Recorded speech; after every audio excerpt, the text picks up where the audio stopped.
हट पीछे हट। नहीं वो नहीं दिखा भाई। आज बहुत एक्साइटिंग मामला हो चुका है। मैं उधर पड़ा यार। एक तो इतने डिवाइसेस हो चुके हैं स्टूडियो में, कुछ मिलता ही नहीं है। कितने 100 लोग होंगे हमारे पास वाली? 11 सारे लेके आता हूँ अप्रोक्सीमेटली। मोटा मोटा दिमाग लगाया तो 8-10 तो हो गए होंगे, छोटे मोटे मिला के। मैंने पैक कर दिए थे। हो जाते हैं फिर वो इधर उधर, पता लगा ये कोई बैग में डाल के लेगा, कोई बताए ना बताओ, गलती नहीं हो जाएगी एवरीबॉडी। तो हमने ROG Ally की वीडियो बनाई थी पिछले साल 1 साल हो गया इस बात को। तो Ally के अंदर थोड़े से थर्मल्स के इश्यूज थे और इसके अंदर SD कार्ड का बहुत बड़ा इशू था, जो एक मतलब मैन्युफैक्चरिंग फॉल्ट था। सबको प्रॉब्लम नहीं आई थी, बट कुछ यूजर्स के SD कार्ड जल जा रहे थे उसके अंदर, क्योंकि वो रीड एंड राइट स्पीड को मैनेज नहीं कर पा रहा था। कुछ तो इशू था इसके अंदर। एंड इस पे ASUS ने पब्लिकली कोई बात भी नहीं करी थी। सीधा चुपचाप उन्होंने क्या करा, भैया सस्ता कर देते हैं, सस्ता करके बेच देते हैं। फिर कह रहे हैं भैया नई बातचीत निकाल देते हैं मार्केट में। ये ROG Ally X है, जो अपग्रेड है और एक नेक्स्ट वर्जन भी कह सकते हैं, क्योंकि प्रोसेसर सेम है इसके अंदर, लेकिन बहुत सारी चीजें इन्होंने इसके अंदर ना बदल दी हैं और एकदम इंप्रूव्ड वर्जन निकाला है। एक्चुअली कोई भी ब्रांड का पहला गेमिंग कंसोल होता है ना, चाहे वो हैंडहेल्ड हो चाहे वो मेन कंसोल हो, प्रॉब्लम्स आती हैं, फिर उसके सक्सेसर्स आते हैं और उसके बाद ही चीजें इंप्रूव हो पाती हैं। सेम ASUS के साथ भी हुआ है या नहीं हुआ है। तो हमने मंगा लिया है, मोटा खर्चा हो गया है, मात्र 89,990 10 रुपए की हमने टॉफी खा ली है। और भैया ब्लेड ला दो जरा फटाफट। तो ऐसा बॉक्स हमारे पास आया है। एक्चुअली ये रिटेल पैकेजिंग नहीं है, ये पता नहीं किसने पेटीएम भर के दे दिया। असली डब्बा इसके अंदर है। ओहो अखबार, बड़ी खतरनाक पैकिंग है। तो ये डब्बा हटाते हैं यार, हमारे को मेनली इस डब्बे से काम है। यहाँ पे ऐसा हमारे को फुल बढ़िया Ally X मिल जाएगा। पहले वाला डब्बा भी कुछ ऐसा ही था, यहाँ पे ब्लैक हो गया है। ये आगे हमारी डिवाइस पे कुछ कागज वागज लगा रखा है इन्होंने, इसको साइड करते हैं। एंड एक पावर कॉर्ड इसके अंदर मिल जाएगी हमारे को, और साथ में वही सेम 65 वॉट का पावर अडाप्टर मिल जाएगा जो पिछले वाले Ally के साथ मिल रहा था। एंड उसके अलावा एक छोटी सी डब्बी ये है, जिसके अंदर मिल जाएगी एक कागज पुस्तक और कुछ है क्या भैया? अरे पिछली बार एक स्टैंड, ओ ये रहा यार। इस बार ये गत्ते का नहीं होना चाहिए, पिछली बार ये गत्ते का डाल रखा था इन्होंने। ओले इस बार गत्ते के छोटे छोटे 2 स्टैंड बना दिए इन्होंने। क्या यार, 90,000 लेने के बाद भी प्लास्टिक के स्टैंड नहीं दे पा रहे यार, गलत बात। ओहो हो नई नई चीजें खोलने का तो एक्सपीरियंस ही अलग है। ओहो ये जो खिलौनों वाली खुशबू सी आती है ना प्लास्टिक की, ओहो चाइना वाली, मजा आया था भाई साहब। एंड ये आ गई फाइनली हमारी डिवाइस। एंड अगर साइड बाय साइड देख रहे हो, लास्ट डिवाइस फुल पन्नी पैक कर रखी है हमने, गेम गूम खेल के बंद कर दी। यहाँ पे साइड बाय साइड लास्ट वाले Ally से बिल्कुल सेम सी है दिखने में, फ्रंट से भी। एंड अगर पीछे से भी देखोगे तो यार ज्यादा डिफरेंस नहीं है। ऊपर से भी ऐसा कोई खास डिफरेंस नहीं है, पोर्ट्स को अगर छोड़ दे दो। और बॉटम भी हमारा सेम सही है, लेकिन बहुत सारे चेंजेस है जो हम टेस्ट करके डिटेल में आपको बताएंगे अगले ही शॉट में।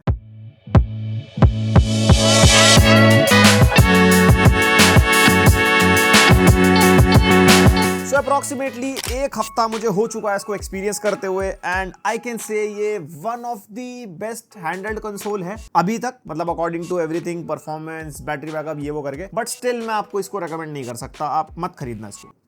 वो ऐसा मैं क्यों बोल रहा हूँ वो आपको वीडियो के एंड तक पता चलेगा। तो भाई जिसको नहीं पता कि हैंडल्ड गेमिंग कंसोल्स या हैंडल्ड विंडोज पीसी है क्या, मतलब ये एक्चुअल कैसे काम करते हैं, क्या ये सिर्फ गेमिंग के लिए होते हैं, कुछ भी है, उसका थोड़ा सा आपको ओवरव्यू दे देता हूँ। ये बेसिकली एक लैपटॉप पीसी की तरह ही काम करता है। ये एक मिनी पीसी है या कह लो एक विंडोज टैबलेट है, जिसमें कंट्रोलर कनेक्टेड है और बीच में मिल जाती है 7 इंच की स्क्रीन। और जैसे विंडोज चलती है, विंडोज के अंदर आपको जो भी सॉफ्टवेयर चलाने हैं, जैसे हम गेम्स इंस्टॉल करते हैं, फोटोशॉप चलाते हैं, एडिटिंग करते हैं, कोई भी कोडिंग वाला टास्क हो गया, ब्राउजिंग होगी, सब कुछ आप इसके अंदर कर पाओगे। ये कुछ भी डिफरेंट नहीं है एक लैपटॉप या पीसी से। बस ये लगा लो एक छुटकू सा पीसी है ये आपके हाथों में। एंड इसको आप बड़ी स्क्रीन से कनेक्ट करके एक फुल फ्लेजेड एक पीसी की तरह भी यूज कर सकते हो। पावरफुल बहुत है। कितना पावरफुल है वो बताऊंगा कि इसके अंदर क्या क्या आप कर सकते हो, कैसी इसकी परफॉर्मेंस वगैरह है। तो आपको आइडिया लग गया होगा कि जितने भी ये हैंडल्ड पीसी है ना, ये कैसे काम करते हैं। जैसे Lenovo का Legion Go हमने कवर कर रखा है, MSI का Claw का फर्स्ट इंप्रेशन है, फुल वीडियो आने वाला है वैसे उसका परफॉर्मेंस वाला भी। उसके अलावा 1X प्लेयर हो गया, Steam Deck और Nintendo Switch OLED, वो डिफरेंट सेगमेंट के कंसोल है, वो आप उनकी वीडियो देखना, उनके अंदर ऑपरेटिंग सिस्टम अलग है, वो अलग तरीके से चलता है। अभी विंडोज का दौर चल रहा है तो विंडोज की बात कर लेते हैं। तो सबसे पहले आते हैं भैया सुंदरता। यहाँ पे हमारे को कलर में डिफरेंस मिलता है। ROG Ally पहले हमारा व्हाइट में आया था, ये हमारा ब्लैक में है। और आई कैन से दोनों अपनी अपनी जगह अच्छे लगते हैं। व्हाइट थोड़ा ज्यादा अपीलिंग है, दूर से देख के लगता है कुछ गेमिंग वाली चीज पकड़ी है। ये थोड़ा सटल फील होता है। आप बताना मेरे को, आपको व्हाइट अच्छा लगा या ब्लैक। एंड मेजर डिफरेंसेस आपको बताऊं तो पीछे जो मैक्रोज है उसका साइज छोटा कर दिया है। पहले हमारे एक्सीडेंटल टच वगैरह होते थे, अब नहीं होते। इस पे फिंगर्स वगैरह काफी सही से बैठ जाते हैं पीछे। लेकिन मैं मैक्रोज यूज नहीं करता, जितने कंट्रोलर के बेसिक बटन होते हैं उसमें मेरा काम हो जाता है। बट कुछ लोग अलग अलग गेम्स खेलते हैं, कोई फाइटिंग गेम्स हो गए या माइनक्राफ्ट वगैरह अगर आप खेलोगे तो उसके अंदर ये मैक्रोज काम आते हैं लोगों को। उसके अलावा जो ट्रिगर्स है ना, ट्रिगर्स का एरिया बढ़ गया है। पहले वाले Ally के अंदर ट्रिगर्स थोड़े छोटे थे, अभी यहाँ पे ट्रिगर्स का आप एरिया देखो कितना बड़ा है। और ऑब्वियसली ये प्रेशर सेंसिटिव वाले ट्रिगर्स हैं। महंगा मसाला। एंड जैसे कि Ally X के अंदर बैटरी 80 वॉट आवर की कर दी है, पहले 40 वॉट आवर की थी, तो यहाँ पे वेट में डिफरेंस है। लेकिन भाई इन्होंने कैसे मैनेज करा है, वेट पहले 630 ग्राम्स के आसपास था, अभी 690 ग्राम्स के आसपास, ये अंडर 700 ग्राम्स है। जैसे मेरे पास दोनों है, तो पहली बार जैसे मैंने इसको उठाया तो मेरे को लगा हाँ भाई थोड़ा मतलब 60 ग्राम्स एक्स्ट्रा है, तो वो हाथ में थोड़ा चंकी सा फील होता है। लेकिन थोड़ी देर चलाने के बाद फिर मेरे को ऐसा फील नहीं हुआ कि हाँ भाई कुछ भारी भरकम आइटम है। लेकिन जैसे पुराने वाला Ally मैंने हाथ में लिया, मैंने कहा नहीं ये थोड़ा हल्का भी है एंड कहूंगा थोड़ा पतला भी है, ये थोड़ा मोटा है।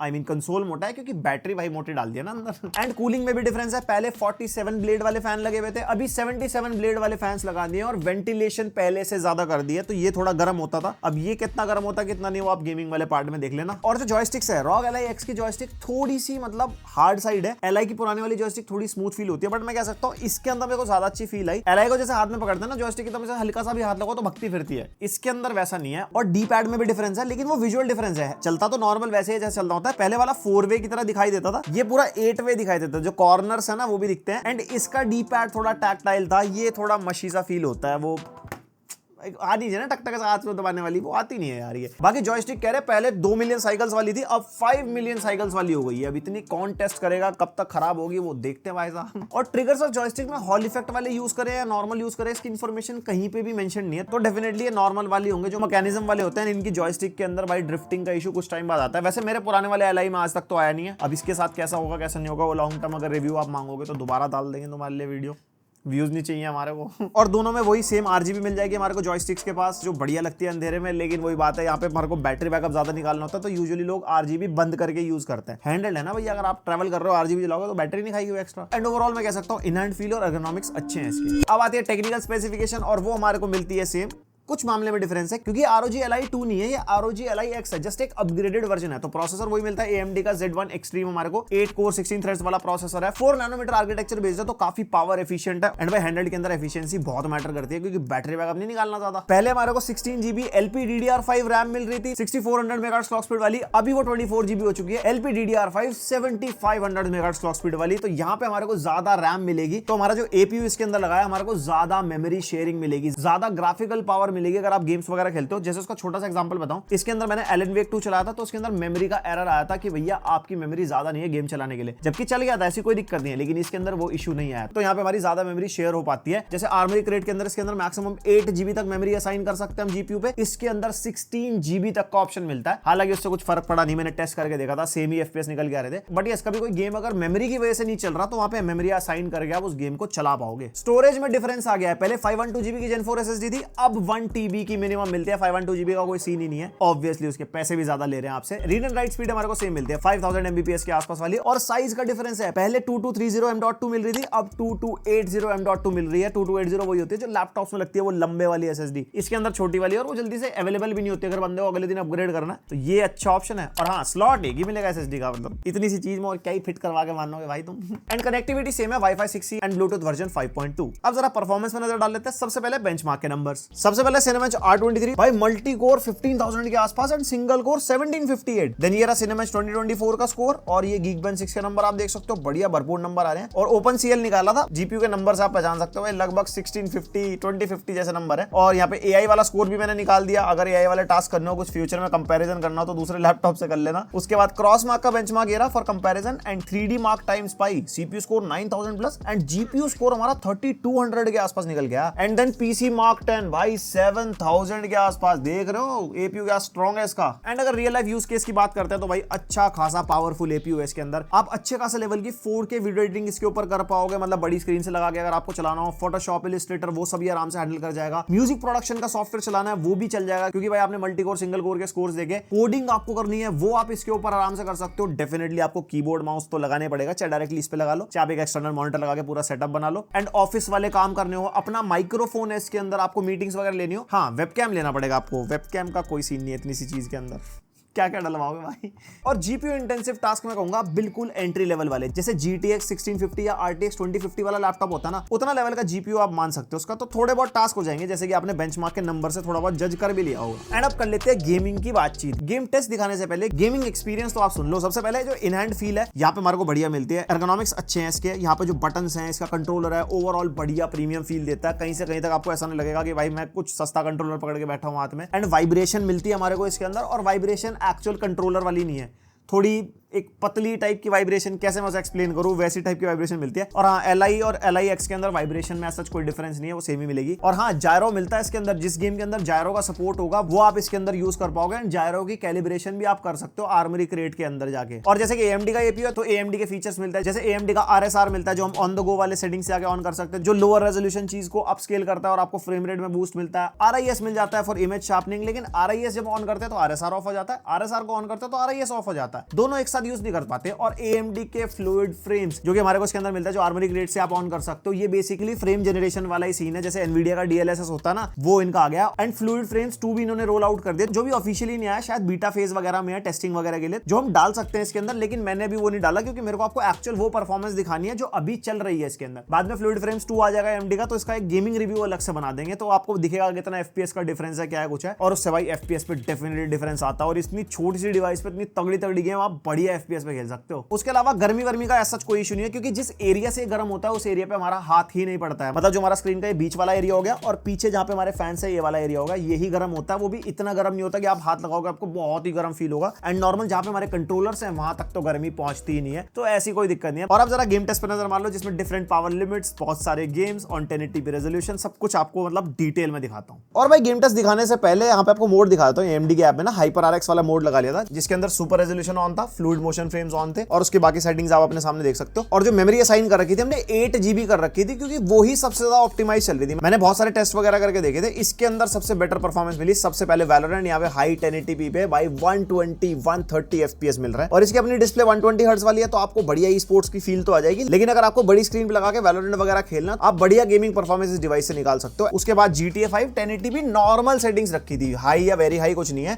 मीडियम सेटिंग्स आप मान सकते हो। 80-90 FPS बढ़िया मक्खन गेम प्ले हमारे को मिल रहा है। और ये जैसे कि आप देख सकते हो चार्जिंग पे है डिवाइस हमारी, एंड टर्बो मोड पे है, और वॉटेज हमारी 30 वॉट तक पुश हो रही है इसके अंदर। उसके बाद एल्डन रिंग हमने चलाया 1080p लो सेटिंग्स पे चलाया, 40 एवरेज FPS मिल गए थे, समटाइम्स 50 आल्सो। एंड एक चीज आपको मैं क्लियर कर दूं, ये वाले गेम्स ना आप इससे ज्यादा फ्रेम रेट पे खेल पाओगे अगर 720p रेजोल्यूशन पे खेलो तो। मैंने 1080p पे नेटिवली टेस्ट करे हैं, जिससे आपको पीक परफॉर्मेंस का आइडिया हो जाए। और 7 इंचेस की डिस्प्ले पे अगर 720p पे भी गेम खेलते हैं ना, तो भाई ऐसी कोई दिक्कत नहीं आती। स्टीम डेक जो हमारा है वो भी 720p डिस्प्ले वाला ही है, उस पर बढ़िया गेमिंग एक्सपीरियंस हो जाता है, तो हैंडहेल्ड में वो वाला फायदा भी आपको मिलेगा। उसके बाद CS2, इसके अंदर हमारे को FSR मिलता है, एंड FSR क्वालिटी पे रखा था। नॉर्मली हमारे को 60-70 फ्रेम रेट मिल रहे थे, और FSR लगाने के बाद भी ऐसा कुछ ज्यादा खास फर्क पड़ा नहीं है। और यहाँ पे आप देख सकते हो परफॉर्मेंस अच्छी मिल रही है, और हाई सेटिंग्स है, अगर कम करोगे तो डेफिनेटली ज्यादा FPS आ सकते हैं। और टेम्परेचर्स अभी भी हमारे 69-70 के आसपास है इस गेम के अंदर। और उसके बाद RDR2 फेवर क्वालिटी पे भी टेस्ट किया और फेवर परफॉर्मेंस में भी, एंड FSR एक में ऑफ है, बाकी क्वालिटी लगाया दोनों में। एंड ज्यादा खास डिफरेंस नहीं है, 40, 45 एंड 50 फ्रेम रेट के आसपास है। और जैसे कि मैंने आपको बताया 1080p है, अगर 720p पे करोगे तो 60 से ऊपर फ्रेम रेट आप निकाल सकते हो।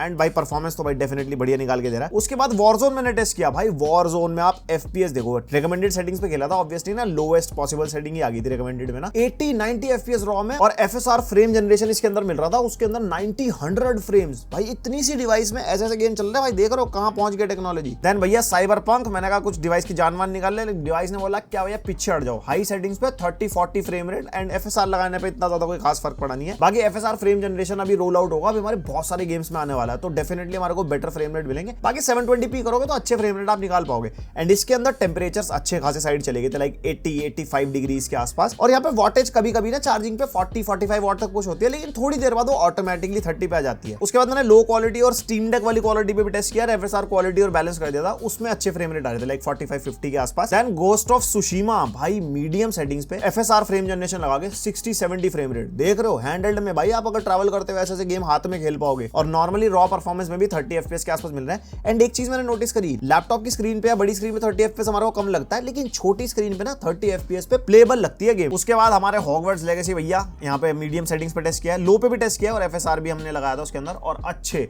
30, 35, 40, 45 फ्रेम रेट मिल रहे हैं डिफरेंट सिनेरियोज में। एंड हैंडल्ड में ऐसे AAA टाइटल भाई इतने अच्छे ऑप्टिमाइज होके चल रहे हैं। एंड डेफिनेटली फ्यूचर में तो मुझे लगता है ना कि जितने भी लेटेस्ट AAA गेम्स आएंगे वो हैंडल्ड के लिए अपनी सेपरेट सेटिंग्स ऑप्टिमाइज करके डालेंगे, ताकि आप सारे गेम्स अपने हैंडहेल्ड पे खेल पाओगे क्योंकि मार्केट बढ़ता जा रहा है ना इनका। उसके बाद लास्ट ऑफ अस टेस्ट किया लोएस्ट पॉसिबल सेटिंग्स पे, आराम से 40, 70, 80 FPS आ रहे क्योंकि फ्रेम जनरेशन मिल रहा था इसके अंदर। फिर मैंने होराइजन फॉरबिडन वेस्ट पे टेस्ट किया, इसके अंदर भी फ्रेम जनरेशन आ रखा था भाई, इसके अंदर भी 60-70 फ्रेम रेट निकल के आगे लोएस्ट सेटिंग में ऑब्वियसली। और इसकी फ्रेम जनरेशन देख के भाई मुझे एक चीज तो लगी है भाई, एनवीडिया को ना फुल टक्कर मिलने वाली है। जहां इनका भी फ्लूइड फ्रेम्स 2 आया ना रोल आउट ऑफिशियली, बस फिर तो मजा आ जाएंगे भाई साहब, और वो चलेगा भी सारे जीपीयूज पे। उसके बाद हेलब्लेड 2, मुझे उम्मीद नहीं थी भाई ये गेम इस सिस्टम पे चल पाएगा, लेकिन लोएस्ट पॉसिबल सेटिंग्स पे एफएसआर लगा के 30-35 फ्रेम्स निकल गया है। एंड सही बताऊं भाई प्लेबल लग रहा था, हाथ में ऐसे फील नहीं आ रही थी कि भाई कुछ चॉपी है या कुछ है, जो एफएसआर क्वालिटी वाला है। रॉ परफॉर्मेंस में ऑब्वियसली वो प्लेबल परफॉर्मेंस नहीं थी। उसके बाद एलन वेक 2 तो ऑब्वियसली भाई मैं खेल ही रहा था इसके ऊपर, लोएस्ट पॉसिबल सेटिंग्स पे एफएसआर क्वालिटी में भाई मुश्किल से 25-30 एफपीएस ही निकाल पा रहा था। अगर 720p पे चलाते ना तो हमारे फ्रेम रेट थोड़े से बेटर हो जाते हैं। उसके अलावा सारे स्टैट्स आप देख सकते हो, टेंपरेचर्स भी हमारे मैनेज्ड हैं जब 30 वॉट पे रहता है, और रैम कंजम्पशन गेम्स में अच्छी खासी हो रही है जिससे 24GB का बेनिफिट हमारे को मिल रहा है। एंड ब्लैक मिथ वुकोंग, ये गेम आजकल हम स्ट्रीम पे बहुत खेल रहे हैं भाई, एंड भाई क्या ऑप्टिमाइज्ड गेम है। यहाँ पे लोएस्ट पॉसिबल सेटिंग्स में फ्रेम जनरेशन लगाने के बाद 60 बढ़िया फ्रेम रेट निकाल के दे गई। और तुम्हारे माइंड में डाउट आ रहा होगा अगर चार्जिंग या बैटरी में डिफरेंस देखेंगे तो भाई कोई डिफरेंस नहीं है, सेम वॉटेज पुश होती है, सेम ही हमारे को एफपीएस मिलते हैं। एंड अगर डिफरेंट परफॉर्मेंस मोड पे आपको देखना हो, साइलेंट मोड पे हमारा 13 वॉट तक जाता है, परफॉर्मेंस मोड पे 17 वॉट तक, एंड टर्बो मोड पे 30 वॉट तक। और आप देखोगे ना परफॉर्मेंस और टर्बो में ना ज्यादा एफपीएस का डिफरेंस नहीं आता। तो ज्यादा बैटरी बैकअप निकालने के लिए अगर आप ट्रैवल कर रहे हो तो 3+ आवर्स का बैटरी बैकअप निकाल पाओगे परफॉर्मेंस मोड पे, और एफपीएस भी अच्छे मिल जाएंगे। और इसी तीनों मोड पे मैंने हॉगवर्ट्स लेगेसी भी टेस्ट किया था, definitely performance and turbo mode पे 5 से 10 एफपीएस का डिफरेंस है, और प्लेबल एफपीएस मिल भी जाते हैं। और अगर तुम्हारे माइंड में डाउट आ रहा हो कि एलआई और एलआई एक्स में कुछ हमारे को डिफरेंस मिलता है परफॉर्मेंस में, तो हाँ डेफिनेटली थोड़े बेटर फ्रेम्स मिलता है क्योंकि यहाँ पे 24GB VRAM है, क्योंकि हमारी रैम भी यूज होती है, फिर वो जीपीयू मेमोरी भी शेयर होती है। और आप यहाँ देख सकते हो एलआई एक्स में रैम 10GB तक कंज्यूम हो पा रही है क्योंकि वो बचती है, और हमारे को डेफिनेटली फ्रेम रेट भी थोड़े से बेटर मिलते हैं। और अगर बड़ी स्क्रीन पे लगा के खेलना हो तो मैंने ना इसको 1080p and 1440p and 4K पे साइबरपंक टेस्ट करके देख रहा था, ये मॉनिटर पे हमने लगा रखा है। एंड आप देख सकते हो भाई ऑब्वियसली 1080p पे एक्सटर्नल मॉनिटर पे खिलवाई देगा, उसके अलावा भाई 1440p पे भी यार लो सेटिंग्स पे मतलब प्लेबल एफपीएस मिल रहे थे। तो ये डिफरेंट सिनेरियोस है जिससे आपको आइडिया मिल गया होगा ये डिवाइस कहां स्टैंड कर दिया। एंड डेफिनेटली भाई आज की डेट में AAA title lowest possible setting पे आप आराम से इन पे खेल पाओगे। एंड डेफिनेटली जब आप ट्रैवल कर रहे हो ना और छोटी स्क्रीन पे आप खेल रहे हो तो वहां पे ग्राफिक सेटिंग इतनी मैटर नहीं करती, बस गेम चल जाए वही बहुत बड़ी बात है। ऊपर से इसकी बैटरी, अच्छा बैटरी बैकअप आप निकाल पाओगे परफॉर्मेंस मोड पे, एंड गेमिंग परफॉर्मेंस इस डिवाइस की भाई मेरे को बहुत सही लगी। और तुम्हारे माइंड में भी आ रहा होगा भैया इम्यूलेटर वगैरह अगर चल जाता तो बहुत बढ़िया बात थी, तो मैंने PS3 का इम्यूलेटर चलाया था और एक ही गेम मैंने टेस्ट किया था। एंड डेफिनेटली अभी PS3 का इम्यूलेटर इसके एपीयू के हिसाब से मुझे लगता है इतना हैंडल नहीं कर पा रहा लोड, या ऑप्टिमाइज नहीं है। RDR1 चलाया था, 15 FPS भी भाई वो मुश्किल से निकाल के देके गया 720p रेजोल्यूशन में। बाकी सीधी सी बात है इसकी सेटिंग्स में जाकर और चीजें ट्वीक करेंगे तो थोड़े बेटर FPS हम निकाल सकते हैं। बट यस आई कैन से बड़े बड़े हैवी सिस्टम्स पे भी इम्यूलेटर भाई लेटेस्ट वाले ना इतना अच्छे से चल नहीं पाते, तो ये तो फिर भी हैंडल्ड है। प्लस ये चीज गेम टू गेम भी वैरी करेगी भाई, कितनी हैवी गेम है, कैसा इम्यूलेटर है, उस इम्यूलेटर पे उस गेम की कितनी ऑप्टिमाइजेशन है, तो डेफिनेटली आप चला पाओगे। ऑब्वियसली विंडोज डिवाइस है, बस मेरा एक ओपिनियन था तो मैंने शेयर कर दिया। और अब बात कर लेते हैं स्पीकर्स की, क्योंकि मल्टीमीडिया की तरह इस डिवाइस को यूज करोगे, गेम्स खेलोगे, फ्रंट फायरिंग स्पीकर मिलते हैं। एंड स्पीकर की क्वालिटी पहले वाले से इंप्रूव हो गई है, ज्यादा डेप्थ मिलती है, ज्यादा लाउडनेस मिलती है। एंड सैंपल सुनवा देता हूं आपको एक जरा। यहाँ पे 2 स्टीरियो स्पीकर्स मिलते हैं तो लेफ्ट एंड राइट अच्छे खासे पता लगता है। गेम भी जैसे आप खेलोगे ना कि इधर से आवाज आ रही है, इधर से आवाज आ रही है, वो स्टीरियो सेपरेशन फील होता है, हल्की सी बेस भी फील होती है। साउंड क्वालिटी में हैंडल्स में सबसे बेस्ट स्पीकर मेरे को इसके लगे। एक MSI क्लॉ के भी स्पीकर अच्छे हैं, बाकी सबके थोड़े मतलब हल्के फुल्के से हो जाते हैं। और इस पे गेमिंग करते हो अगर आप अपने दोस्तों के साथ वार्तालाप करोगे तो इसकी जो माइक की क्वालिटी है ऐसी सुनाई देगी। इस टाइम जो माइक यूज हो रहा है ना वो इसी का यूज हो रहा है, साउंड रिकॉर्डर हम यहाँ पे यूज कर रहे हैं। एंड कैसी लगी माइक की क्वालिटी मेरे को कमेंट करके बताओ। एंड अगला मेजर चेंज आया भाई पोर्ट्स में। पहले हमारे को एक Type-C पोर्ट मिलता था और वही Type-C पोर्ट इंक्लूड हो जाता था XG मोबाइल वाले पोर्ट में, जिसमें हम एक्सटर्नल GPU लगा पाते थे। एंड वो बड़ी दिक्कत वाली चीज थी क्योंकि अगर हम चार्ज कर रहे हैं और हमारे को कोई और एक्सेसरी वगैरह लगानी है, इसके अंदर भाई कोई पोर्ट नहीं था पुराने LI के अंदर। लेकिन अब इन्होंने 2 Type-C पोर्ट कर दिए हैं, वो भी दोनों के दोनों USB 4 वाले, यानी कि 40 Gbps की बैंडविड्थ मिलती है। एक्सटर्नल GPU एनक्लोजर इसके ऊपर लग जाता है, जो कि सैडली हम इंडिया में टेस्ट नहीं कर पाते क्योंकि इंडिया में एनक्लोजर कोई ब्रांड बेचता ही नहीं है। नहीं क्या मतलब हम सब गरीब हैं ब्रांड को लगता ही नहीं है कि हम कुछ खरीद पाएंगे यहाँ पे। अरे रिलीज होगा तो करो यार, वरना इंपोर्टेड वाला मंगाना पड़ेगा, तो मैं टेस्ट करके दिखाऊंगा जरूर। एंड यस XG मोबाइल हमने टेस्ट कर रखा है ROG फ्लो के ऊपर, तो वो सेम ही बात पड़ती है कि हाँ भाई APU वाला लैपटॉप और GPU आप लगा लो एक्सटर्नल वाला। इसके अंदर हमारे को 2 USB 4 वाले जैसे कि पोर्ट्स मिलते हैं, तो डिस्प्ले आउटपुट आप इन पोर्ट से ले सकते हो, बढ़िया USB हब आप लगा सकते हो जिसके अंदर आप आराम से HDMI कनेक्ट करो, LAN कनेक्ट करो, कीबोर्ड माउस सब चीजें कनेक्ट हो जाती है। और जो हम ये वाला हब यूज कर रहे हैं, अगर आपको जानना हो, ये यूनिटेक ब्रांड का है, इसका लिंक मैं दे दूंगा डिस्क्रिप्शन में। इसके अंदर पीछे फैन भी है और ये पूरी जो प्लेट है ना ठंडी हो जाती है, तो थर्मल्स को भी काफी अच्छा खासा मैनेज कर देती है। लेकिन हाँ जो मैंने गेम टेस्ट किए थे ना, उसके अंदर मैंने इसका थर्मल सिस्टम ऑफ रखा था ताकि आपको एक्चुअल टेम्परेचर दिख पाए, कहीं तुम सोचो भैया ठंडा करके दिखा रहे तुम। बाकी लास्ट ईयर वाले ROG Ally के अंदर माइक्रो SD कार्ड फूकने के बहुत केसेस आए थे। मेरे केस में फूका नहीं, मैंने इसके ऊपर लगा के रखा था, गेम भी खेली थी, पर मैंने ज्यादा गेम नहीं खेली, हो सकता है तब नहीं खराब हुआ होगा, क्योंकि ज्यादातर लोगों का कहना था कि जो इसकी माइक्रो SD कार्ड की पोजीशन है ना, वो बिल्कुल वहां पे है जहां पे इसका थर्मल सिस्टम ज्यादा गर्मी करता है और उस वजह से वो खराब हो जाते हैं। तो अगर आप नए वाले में देखोगे ना, माइक्रो SD कार्ड की पोजीशन इन्होंने चेंज कर दी है। उसके अलावा हेडफोन माइक जैक का कॉम्बो मिल जाएगा और वॉल्यूम के बटन मिल जाएंगे, पावर ऑन ऑफ का बटन मिल जाता है, और ये पावर ऑन ऑफ वाला बटन ही फिंगरप्रिंट स्कैनर भी है जो लास्ट ईयर भी हमारे को मिल रहा था एंड अच्छा खासा फास्ट काम करता है। विंडोज हेलो का सपोर्ट हो गया। एंड भाई सबसे बड़ा जंप वो है बैटरी बैकअप में। पहले 40 वॉट आवर थी और ये अब 80 वॉट आवर हो चुकी है, और अभी तक का मार्केट में सबसे बड़ा बैटरी साइज वाला हैंडल्ड विंडोज पीसी है ये। लीजन गो में हमारे को 49.2 वॉट आवर मिलती है, MSI क्लॉ में 53 वॉट आवर मिलती है। इवन अदर आप कोई भी कंसोल उठाओगे सबके अंदर कम बैटरी वॉट आवर मिलता है और उसके अंदर सबसे ज्यादा है। एंड भाई बैटरी की परफॉर्मेंस, मैं इसके अंदर एलन वेक 2 खेल रहा था, प्रॉपर 2 घंटे का बैकअप AAA टाइटल पे निकाल गया। मतलब ऐसा लग रहा था कि जैसे पूरे 2 घंटे हुए थे, टू बी वेरी प्रिसाइज 2 घंटे 1 या 2 मिनट ऊपर गया था और इसकी बैटरी डेड हो गई थी। और भाई ये टर्बो मोड की बात कर रहा हूं मैं। पहले वाले Ally में मेरे को 2 घंटे का बैकअप मिला था इविल वेस्ट में, लेकिन वो परफॉर्मेंस मोड में था। अगर आप इसको परफॉर्मेंस मोड में चलाते हो तो ये आराम से 4 आवर्स या उससे ऊपर का बैकअप निकाल देगा depending upon the game. And ये सिचुएशन बता दो आपको, 80% स्क्रीन ब्राइटनेस थी, स्पीकर्स पे मैं खेल रहा था, कोई TWS हेडफोन नहीं लगाया, तो हो सकता है 2 घंटे से ज्यादा बैटरी बैकअप भी निकल जाए। RGB मैंने इसकी ऑफ कर रखी थी क्योंकि वो बैटरी कंज्यूम करती है, और मोड मैंने आपको बताया टर्बो वाला था, तब जाके इतना बैटरी बैकअप निकला है। और अगर आप कोई हल्के टाइटल्स खेल रहे हो जो आप साइलेंट या परफॉर्मेंस पे खेल सकते हो, तो अप टू 5 आवर्स तक का गेमिंग का बैकअप आप इससे निकाल सकते हो, जो कि बहुत बहुत बहुत बड़ी बात है। अभी तक का one of the best handled battery backup है। अगर दूसरों से कंपेयर भी करते हैं ना, तो ज्यादा 1 घंटे का मिलता है AAA पे। अगर आप कोई दूसरा टाइटल खेल रहे हो तो 2 घंटे का बैटरी बैकअप मिलेगा, उससे ऊपर नहीं। हैंडल्ड में ये बड़ा जंप है, और मैं तो बस उम्मीद कर रहा हूं अगली जनरेशन आए और 99.99 वॉट आवर वाला हिसाब कर दे। जो पीक्ड बैटरी वॉट आवर होता है उससे ऊपर तो कर ही नहीं सकते, वो फ्लाइट वाला रीजन आपको पता होगा। उसके बाद तो भैया ये इंडस्ट्री पीक पे चली जाएगी, एंड फिर मैं कह सकता हूं कि विंडोज हैंडल्ड बहुत तगड़ी चीज हो जाएंगे। ये भी बहुत तगड़ी चीज है, बट फिर भी मैं इसको रेकमेंड नहीं करूंगा।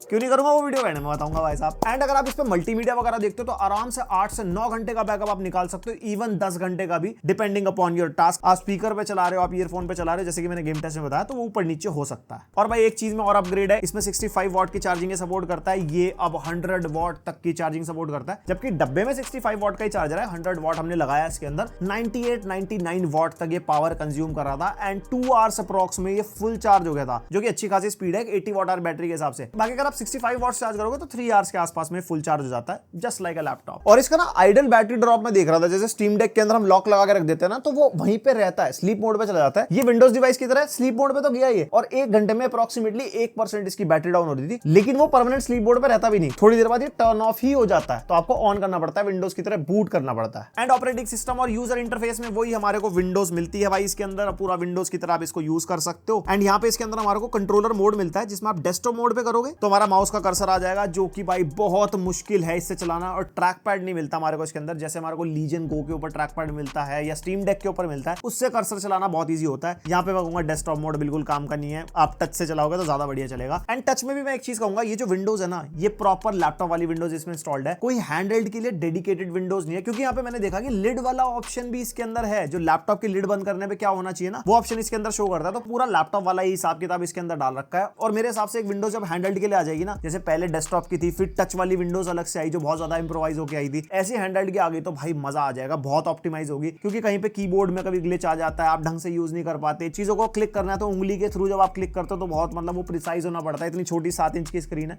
तो बहुत सारी चीजें ऊपर नीचे हो जाती है। एंड उसके अलावा ऑन द गो फीचर्स हमारे को कमांड सेंटर के यहाँ पे मिल जाएंगे, जो जैसे आपको यहाँ पे ऑपरेटिंग मोड्स मिलते हैं, कंट्रोलर मोड मिल गया जिसमें आप गेम पैड और उसमें कर सकते हो, कीबोर्ड ऑन द गो आपको खोलना हो, फ्रेम लिमिटर है, रियल टाइम मॉनिटरिंग है, और यही सारे फीचर्स हम इसके अंदर ऐड भी कर सकते हैं कमांड सेंटर इसके आर्मरी क्रेट में जाके, जिसमें प्लस आइकन आप दबाओगे तो जो फीचर्स ऐड करने ऑन द गो वाले वो यहाँ पे आप ऐड कर सकते हो। एंड आर्मरी क्रेट सॉफ्टवेयर वैसे ही मिलेगा जैसे यहाँ पे सारे गेम्स दिखा देता है पहले स्क्रीन पे, फिर सेटिंग्स यहाँ पे हमारे को मिल जाएगी जिसके अंदर जनरल है, यहाँ पे बहुत सारे फीचर मिलते हैं, फिर परफॉर्मेंस मिलता है, इसमें ऑपरेटिंग मोड्स हो गए, सिस्टम के स्टैट्स हैं, और यहाँ पे इको असिस्ट की सेटिंग्स हैं, जीपीयू की यहाँ पे जो मैं आपको मेमोरी असाइन वाले फीचर बता रहा था, और उसके अलावा AMD के जो फीचर्स हैं नीचे आप यहाँ पे टॉगल कर सकते हो। अपडेट सेंटर है जो मेरे को अच्छा लगा, सारे अपडेट्स ऑन द गो यहीं पे दिखा देता है। कैलिब्रेशन हम यहाँ पे कर सकते हैं, स्टिक्स की, ट्रिगर्स की, जायरो की और game visual, lighting, connection, audio, जो सब हमारे को आर्मरी क्रेट में मिलता है सारा कुछ इसके अंदर मिलता है। और आर्मरी क्रेट ज्यादा स्टेबल, ज्यादा अच्छे से काम कर रहा है। स्टार्टिंग में बहुत अजीब चल रहा था एंड यस ये वाला अपडेट इसके अंदर भी आ चुका है क्योंकि सेम ही स्पेसिफिकेशन है ना, तो ये सारी चीजें इसके अंदर भी चलेंगी। देन आती है भाई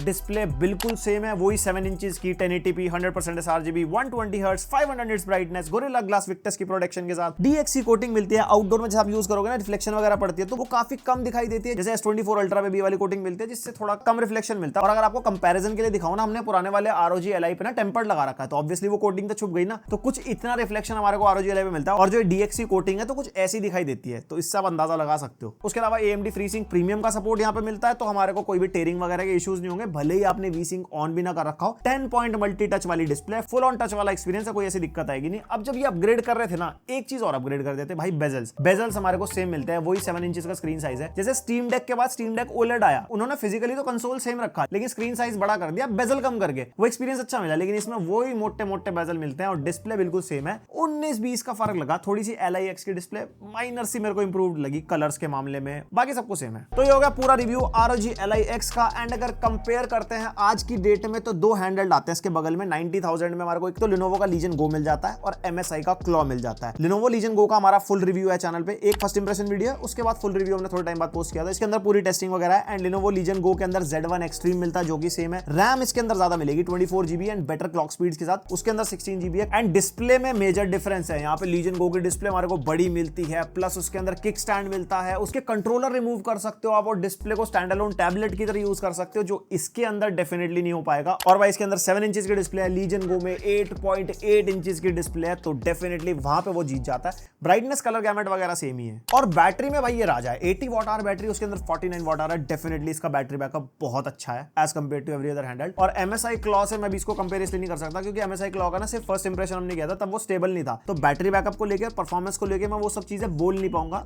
जो अभी आपको चाहिए। तो MSI Claw के फुल रिव्यू का वेट करो, उसके अंदर मैं इससे कंपेयर कर दूंगा तो आपको आइडिया हो जाएगा अगर आपका हैंडल लेने का मन है। एंड मैं इसको रेकमेंड क्यों नहीं करना चाहता भैया, क्योंकि ये 90,000 रुपीज का है। एंड 90,000 रुपीज में you can buy a very very good 4060 even 4050 वाला गेमिंग लैपटॉप, या PS5 के साथ टीवी मॉनिटर तक का कॉम्बो खरीद सकते हो, एक अच्छा खासा PC बिल्ड आप कर सकते हो। ये भैया 90,000 है, बहुत महंगा है। सिमिलरली ये 70,000 में लॉन्च हुआ था और शुरू में मैंने कहा था भाई 70,000 में बहुत कुछ आ जाता है, और अब ये 50,000 का चल रहा है मार्केट में, तो 50,000 में कह सकते हैं ना भाई वैल्यू फॉर मनी है। तो सिमिलरली इसके लिए भी वेट करो पैसे कम होने का, तब मैं कहूंगा कि हाँ आप इसको ले पाओगे। एंड ये हैंडल लोग लेते कौन है, इनकी टारगेट ऑडियंस कौन है भाई, सीधी सी बात है, अगर आप पहला लैपटॉप, पहला PC, पहला गेमिंग कंसोल देख रहे हो ना, तो ये आपके लिए चॉइस नहीं है। ये है भाई बाद की चीजें। आपने बढ़िया PC या गेमिंग कंसोल या लैपटॉप को एक फुल फ्लेजेड डिवाइस ले ली ना, उसके बाद आपको ट्रैवलिंग के लिए या ऑन द गो चलाने के लिए कोई एक ऐसी डिवाइस जिसमें आप गेम खेल पाओ, अपना थोड़ा बहुत काम वाम कर पाओ, एक मल्टीमीडिया डिवाइस की तरह यूज कर पाओ, तो ये लोगों के लिए आती है। एंड डेफिनेटली ये रजवाड़ों वाला हिसाब किताब है, तभी इंडिया में हैंडल्स की मार्केट इतनी अच्छी है भी नहीं, क्योंकि इंडिया में इन सब चीजों को तो लोग कहते हैं भैया तो बात की बात है, पहले बेसिक चीजें तो पूरी हो जाए। एंड ओवरऑल डिवाइस में मेरे को कोई कमी नहीं लगी, जो इंप्रूवमेंट हो सकते थे वो अगर कर देते तो और अच्छा होता। बाकी शायद ROG Ally 2 के लिए भी तो कुछ छोड़ेंगे ना मार्केट में, तो यहाँ पे डिवाइस वैसे अच्छी है, प्राइस के हिसाब से अच्छी नहीं है। बाकी आपके क्या थॉट्स है मेरे को कमेंट करके बताओ, क्या आप ये लोगे या नहीं लोगे, या आप क्या सोच रहे हो, मेरे को सारी चीजें आप खुल के बता सकते हो। एंड ऐसी वीडियोस पसंद आती तो भैया लाइक मारो और घंटा दबाओ सब्सक्राइब करके, तभी तो बढ़िया नोटिफिकेशन आएगी। मिलते हैं नेक्स्ट वीडियो, तक के लिए बाय।